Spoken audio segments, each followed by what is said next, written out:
Coach, thank you for taking time with us, and congratulations on the sweep. Can you give us your initial impressions as to what you saw in the match? Yeah, I thought for us, I thought we served the ball pretty well. The ace to error thing was a little off, but I thought we got them out of system quite a bit and limited what their offense could do. And our block and defense, I thought, was pretty sound. We didn't throw a lot of commits or anything like that at them. We basically just played a base defense, and I thought our blockers did a really nice job of making good reads and getting in front of the right hitters and putting up good blocks. And then conversely, our back row, I think, did a great job of being patient and still behind the block, and I think by and large we dug the balls that we should have, and I think we actually dug a few balls that were probably a reach, and so I thought we just did a really nice job of making plays, and we were better in transition tonight than I think we've been in a long time, and so that was something that I was really happy with. And lastly, our passing was, I thought, top notch. We did a really nice job. They've got some guys that can really serve the ball well, and I thought when those guys teed off, we really stuck the pass and were able to side out and get their guys off the line and not allow them to get into a rhythm from the service line. And when you pass the ball well, everything else, your offense, it's easy to run your offense well, and our numbers were great. And we had really good balance too. So I thought that was, on our side of the net was what was happening. We were really happy with it. With such a balanced attack, there was so many people or student athletes that stood out tonight. Who, from your perspective, really stood out for you? Well, I think the first thing is Chris O'Renick, Alex Slott, and Brooks Varney, who are three passers. I thought they were phenomenal tonight. All three of them received serves that were really tough and nailed them. And so I would have to say those three guys as a unit, I think, stood out to me the most. And defensively, they did great too. So those were, that set the table for everything for our team. What challenges did CSUN present tonight? Specifically, can you tell us how their change in setters during the match affected your strategy? Yeah, it was interesting. The second setter that came in, I think number 10, he set a couple of their guys a little bit more than Megorian does. And then he sets a ball, when he sits overhead, it seems like the ball's up and down a little bit, and it seems like Lenore has a little bit more range and is able to hit line more. And so we had to adjust a little bit to that. And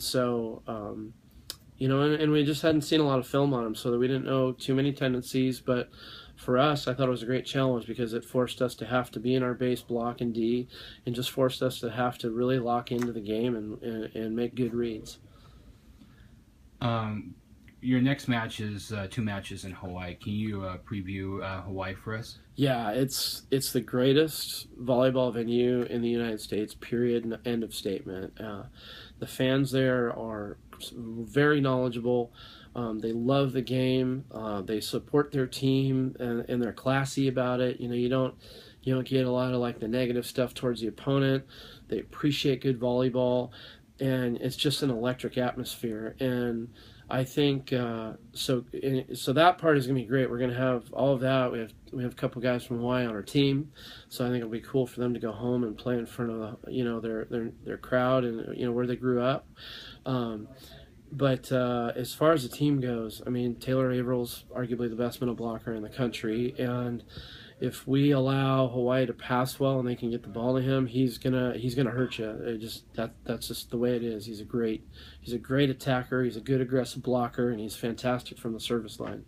With him, you got Sarkovic and Sador. That's 3 guys that are going to absolutely bring it from the service line, and so those guys are going to create massive problems. And then you have the change-up with Holt and some of the other guys hitting the float.